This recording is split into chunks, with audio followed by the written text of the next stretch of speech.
Ripple factor. सबसे पहले ripple factor होता क्या है?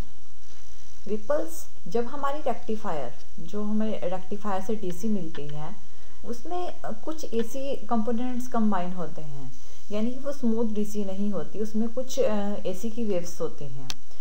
ये जो वेव्स होती हैं इन्हें हम रिपल्स बोलते हैं, जो कि अनडिज़ायरेबल होते हैं, जो हम नहीं चाहते लेकिन फिर भी वो डीसी में आ जाती हैं, उन्हें रिपल्स बोलते हैं। और जो हमारा रेक्टिफायर आउटपुट होता है उसमें जो रेशो होती है उसको RMS value of AC component upon में वैल्यू ऑफ डीसी कंपोनेंट, इस रेशो को हम रिपल फैक्टर बोलते हैं। सबसे पहले रेक्टिफायर आउटपुट, ये हमारी आउटपुट आते हैं कुछ इस तरह की होती है, यानी कि डीसी में कुछ एसी कंपोनेंट्स होते हैं और इसी को हम रिपल्स बोलते हैं। जो लोएस्ट फ्रीक्वेंसी होती है, लोअर रिपल्स की जो लोअर फ्रीक्वेंसी होती है हाफ वेव रेक्टिफायर की, वो सेम होती है हमारी मेन फ्रीक्वेंसी यानी पावर मेन फ्रीक्वेंसी के। और फुल वेव रेक्टिफायर में जो लोएस्ट फ्रीक्वेंसी होती है रिपल्स की, वो ट्वाइस होती है हमारी इनपुट फ्रीक्वेंसी से, यानी कि जो हमारी फ्रीक्वेंसी आउटपुट होती है हमारी हाफ वेव रेक्टिफायर में, वो is equal to frequency input के होती है। और जो हमारे फुल वेव रेक्टिफायर में जो फ्रीक्वेंसी आउटपुट होती है वो ट्वाइस होती है हमारे इनपुट के, यानी कि 2f इनपुट। जैसे कि हमने ये पढ़ा कि जो हाफ वेव रेक्टिफायर में है वो equal to lowest frequency input के होती है और वो फुल वेव रेक्टिफायर ट्वाइस होती है।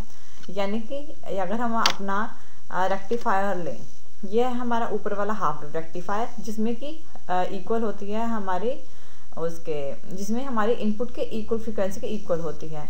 और ये जो नीचे वाला डायग्राम है ये शो कर रहा है कि ट्वाइस होती है, यानी कि ये पॉजिटिव प्लस 10 तक शो कर रहा है, -10 से ये +20 तक शो कर रहा है, यानी फुल वेव रेक्टिफायर में ये हमारी डबल होती है, यानी कि f output is equal to 2f in के होती है, जो कि हाफ वेव रेक्टिफायर से डबल होती है।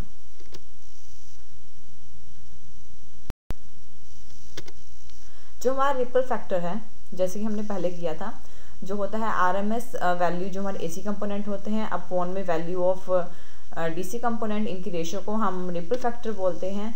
अगर हम इसका एक्सप्रेशन देखें तो जो हमारी आरएमएस होती है वो इज इक्वल टू होती है √I² DC plus I² AC के।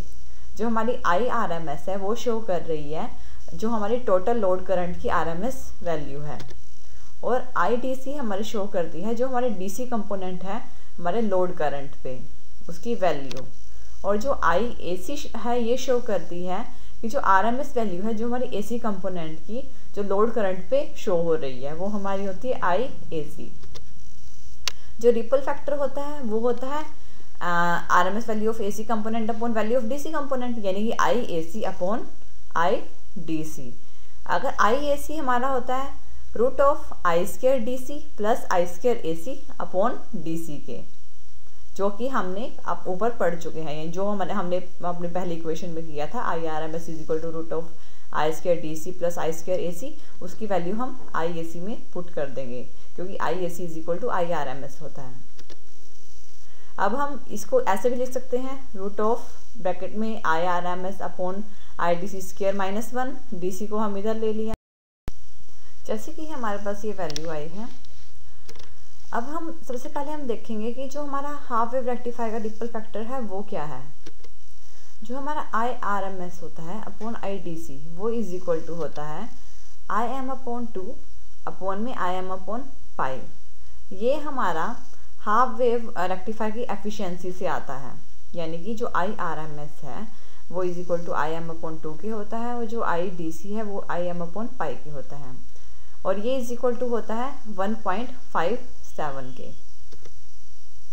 अगर हम अपने रिपल फैक्टर की वैल्यू को अपनी अपर मोस्ट इक्वेशन में पुट करें, जैसे कि जो हमने अब सबसे ऊपर लिखी हुई है IRMS, जो कि कुछ इस तरह से शो हो रही है, ये वाली IRMS अपॉन IDC² -1, इसमें हम अपनी ये वाली वैल्यू पुट करेंगे जो कि IRMS अपॉन DC के इक्वल है।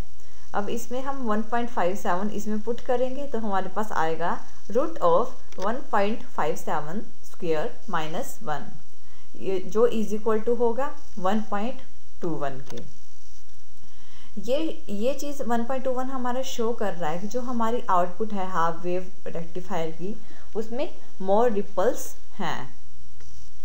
तो इस तरह से हम कह सकते हैं कि जो हमारा हाफ वेव रेक्टिफायर है ये पुअर कन्वर्जन करता है AC टू DC और रेयरली अप्लाइड होता है। अगर हम नेक्स्ट, ये तो हमारा हाफ वेव रेक्टिफायर के रिपल फैक्टर है। नेक्स्ट है हमारा ripple factor for full wave rectifier. हमारा जैसे कि हमने पहले ही कर चुके हैं कि जो फैक्टर होता है IRMS अपॉन IDC के होता है, और जो फुल वेव रेक्टिफायर की एफिशिएंसी से IRMS की वैल्यू होती है IM अपॉन √2 और IDC की वैल्यू होती है 2IM अपॉन पाई। ये इज इक्वल टू होता है 1.11 के। और जो हमारा रिपल फैक्टर है जो हमने अपने लास्ट टाइम कैलकुलेट किया था, उसमें ही हम इसकी वैल्यू को पुट करेंगे, जैसे हमने हाफ वेव रेक्टिफायर की वैल्यू को पुट किया था 1.11 स्क्वायर माइनस 1√2, जो कि इज इक्वल टू होता है 0.48 के। ये हमारा शो करता है कि जो आउटपुट होती है फुल वेव रेक्टिफायर की, उसमें लेस रिपल्स होते हैं और स्मॉल कंपोनेंट होता है DC का। इस तरह हम कह सकते हैं कि जो हमारा फुल वेव रेक्टिफायर है वो बेटर कन्वर्जन है हमारे AC टू DC, और इसको हम यूज़ कर सकते हैं।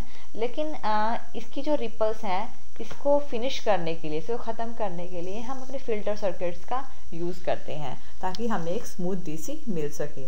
यह है हमारा रिपल फैक्टर। Thank you.